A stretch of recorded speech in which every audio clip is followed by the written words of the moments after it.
அனைவருக்கும் வணக்கங்க. இது பாருங்கள், மாடி தோட்டத்தில் இருக்கக்கூடிய கத்திரிக்காய்ங்க. பொதுவாக கத்திரிக்காயில் நிறைய வகை இருந்தாலும் இந்த ஊதா நிற கத்திரி தாங்க நம்ம சமையலுக்கு ரொம்ப ருசி கொடுக்கக்கூடியதுங்க.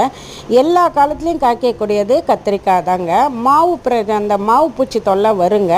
அதை நம்ம இப்போ வேப்பெண்ணெய் கரைசல், 3G கரைசல் எல்லாம் நல்லா இலைகளுக்கு அடியில் மேலெல்லாம் ஸ்ப்ரே பண்ணாங்க.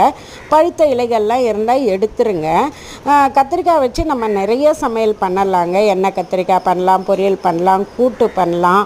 இப்படி நிறைய வகை கத்திரிக்காய் உபயோகப்படுத்தலாங்க. அதனால் நம்மளுக்கு ஒரு 4-5 கத்திரிக்காய் செடி இருந்தாலே போதுங்க. கத்திரிக்காயில் நிறைய வகை இருந்தாலும் இது ரொம்ப ருசி கொடுக்கக்கூடியதுங்க. கத்திரிக்காய் ரத்தத்தில் படியக்கூடிய அந்த கொழுப்பை குறைக்குங்க. அதனால் நம்ம அடிக்கடி கத்திரிக்காவை நம்ம உணவில் சேர்த்துக்கணுங்க.